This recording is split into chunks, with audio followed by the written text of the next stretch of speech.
sabía usted que tanto su firma como su letra revelan aspectos de su personalidad? Expertos en grafología hicieron un ensayo de esto que es definido como una ciencia con la firma y la letra del presidente de la República, Horacio Cartes. El resultado, fíjense.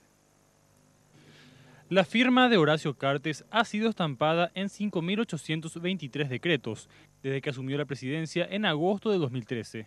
Especialistas afirman que hay mucho que se puede decir mediante la forma en que una persona realiza su rúbrica. En el caso del mandatario, expresa varias de las características que lo han convertido en uno de los empresarios más importantes del país. Y su firma es una persona súper ambiciosa, de hecho, no solo por los bucles, que habla de eso, ¿verdad? De una necesidad de llenar, no un vacío, pero de llenarse y de saciarse constantemente, ¿verdad? Y también que es una firma ascendente, y todas las firmas que son ascendentes habla de ese entusiasmo, una persona emprendedora, un espíritu de lucha. O sea, de hecho que para recursos humanos, que es donde yo trabajo, siempre buscamos unas firmas que sean así ascendentes, ¿verdad? Que son personas con espíritu de lucha, que quieren progresar y con grandes ideas, ¿verdad? Acá él, para arrancar bien toda su firma, que hace como un detenimiento, ¿verdad? Que piensa y después.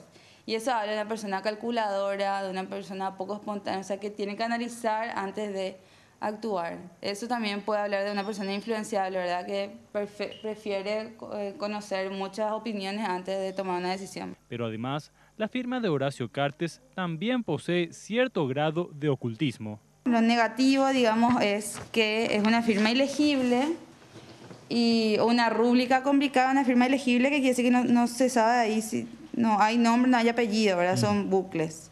Entonces eso puede hablar de un poco de ocultación, de una persona que no se muestra tal cual es, ¿verdad? Que le gusta mantener el misterio, que hay algo ahí que esconde. La firma de Cartes es similar, según la especialista, a la de otro mandatario de nuestro país, el expresidente Juan Carlos Guasmosi, quien también es conocido por ser un importante empresario. ¿Podría esto significar que el gobierno actual será similar al del 93? Quizás solo lo sabremos con el paso del tiempo.